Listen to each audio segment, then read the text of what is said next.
Eu sou Mário Persona e essas são as respostas que eu dei aos que me perguntaram sobre a Bíblia.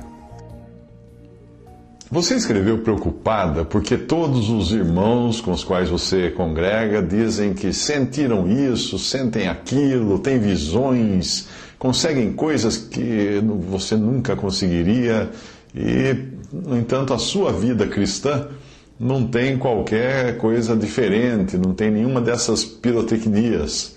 Eu posso dizer algo com sinceridade, é melhor que seja assim a sua vida cristã.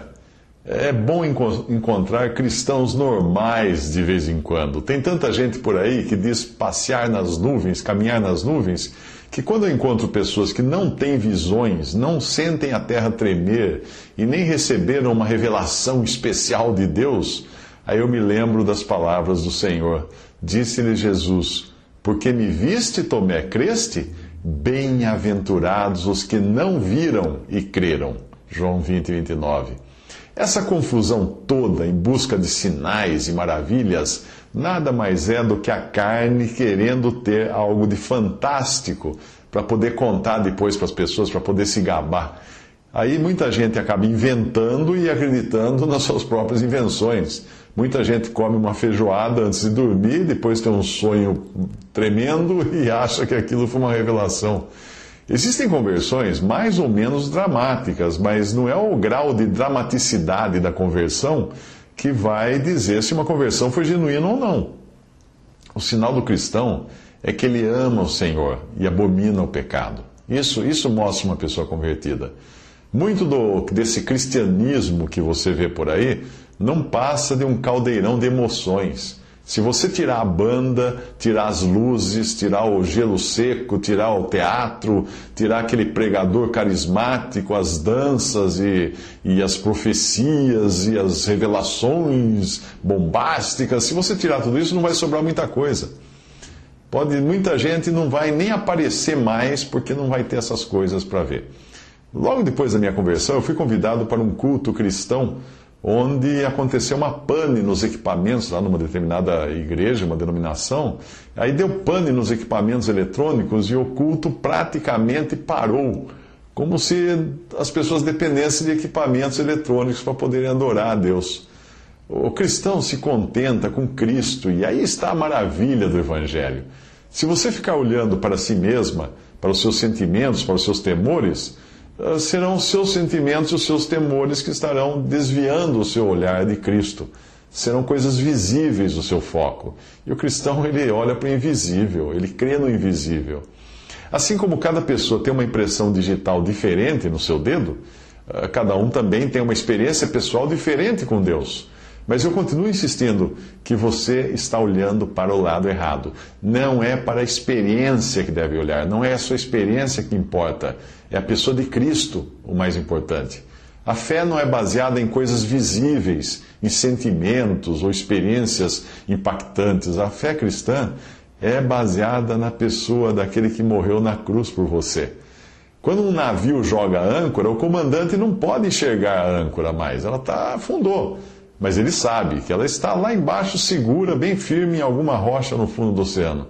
A diferença é que nós jogamos a nossa âncora para cima, para o céu, onde Cristo está. Nós não vemos a nossa âncora, mas sabemos que ela está segura naquele que morreu na cruz por nós. Uma passagem em Hebreus 2, de 8 a 9, diz que agora ainda não vemos que todas as coisas lhe sejam sujeitas a Cristo. Vemos, porém, coroado de glória e de honra aquele Jesus, que fora feito um pouco menor do que os anjos, por causa da paixão da morte, para que pela graça de Deus provasse a morte por todos. Hebreus 2, de 8 a 9. Para de olhar para os seus sentimentos, para de querer sentir algo. Por que você quer sentir alguma coisa? Fique longe desses cristãos que vivem se vangloriando de estarem vendo anjos, carruagens celestiais ou até chamas infernais.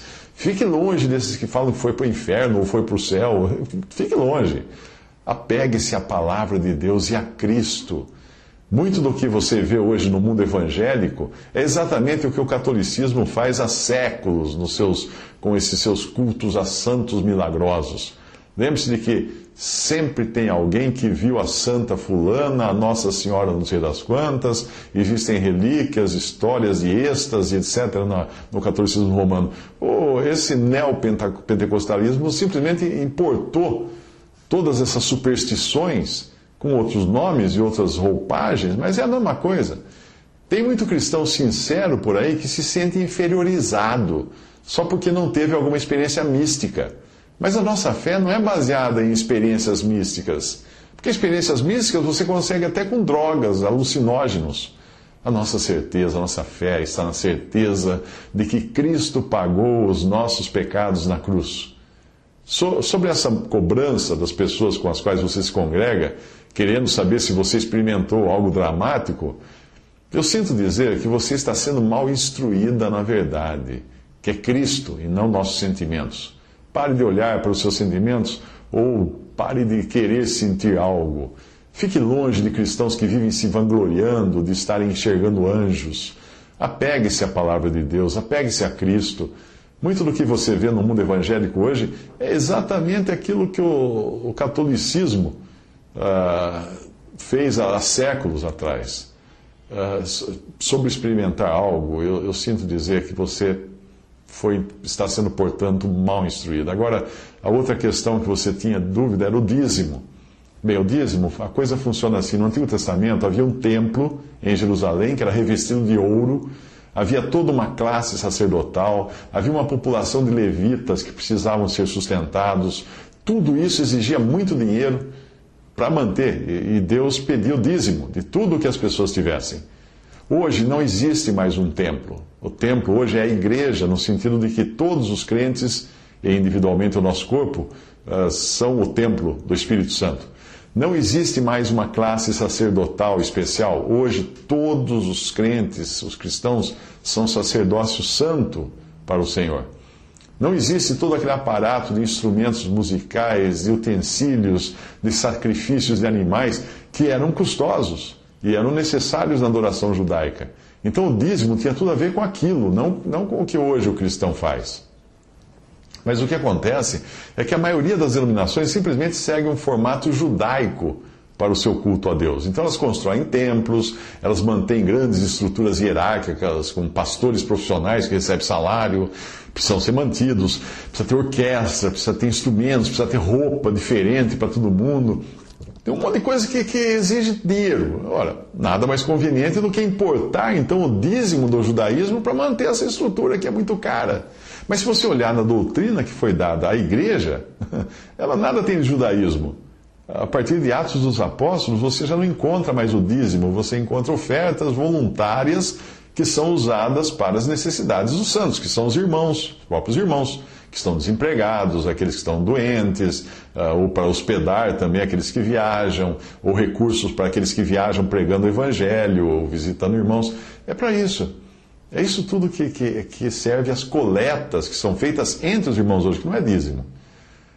Outra coisa também da sua dúvida é que a ideia de promessas de abundância financeira também foi importada pelo neopentecostalismo, foi importada do Antigo Testamento. As promessas para o povo de Israel eram sim de riqueza terrena, de abundância de trigo, de animais, de filhos, etc. Mas as promessas para o cristão são de tesouros do céu, onde Cristo está. Aqui na terra, se nós tivermos o que comer e roupa para vestirmos, devemos nos dar por satisfeitos. É o que diz a palavra. Tendo, porém, sustento e com que nos cobrirmos, estejamos com isso contentes. 1 Timóteo 6,8. A ideia de semear provavelmente foi tirada da passagem abaixo, essa que você vive escutando outros dizerem. Diz assim: e digo isto, que o que semeia pouco, pouco também ceifará, e o que semeia em abundância, abundância ceifará, cada um contribua, segundo propôs no seu coração, não com tristeza ou por necessidade, porque Deus ama ao que dá com alegria, e Deus é poderoso para fazer abundar em vós toda a graça, a fim de que, tendo sempre em tudo toda a suficiência, abundeis em toda boa obra, conforme está escrito: espalhou, deu aos pobres, a sua justiça permanece para sempre. Ora, aquele que dá a semente ao que semeia, também vos dê pão para comer, e multiplique a vossa sementeira, e aumente os frutos da vossa justiça, para que em tudo enriqueçais, para toda beneficência, a qual faz que por nós se deem graças a Deus. Porque a administração desse serviço não só supre as necessidades dos santos, mas também é abundante em muitas graças que se dão a Deus, visto como, na prova dessa administração, glorificam a Deus pela submissão que confessais quanto ao Evangelho de Cristo, e pela liberalidade dos vossos dons para com eles, e para com todos, e pela sua oração por vós, tendo de vós saudades por causa da excelente graça de Deus, que em vós há, graças a Deus pelo seu dom inefável. 2 Coríntios 9, de 6 a 15, esta passagem. Veja que o fim de tudo isso nunca são riquezas materiais. O objetivo não é deixar todo mundo rico, não. É fazer abundar em vós toda a graça, abundeis em toda boa obra, Deus deu aos pobres, enriqueçais para toda a beneficência, ou seja, para compartilhar, supre as necessidades dos santos, suprir. Veja que o que Deus nos dá, e a abundância que é prometida aí no caso da sementeira, tem um destino, que é para gerar glórias para Deus por meio de auxílio aos que estão necessitados. Todo o contexto fala dos pobres que havia entre os cristãos. Não fala de se manter uma organização religiosa. Tudo que coloca o foco em nós, em nossas experiências e sentimentos, em nossa riqueza, nossa prosperidade, tira o foco de Cristo. E é com Cristo que você deve se ocupar.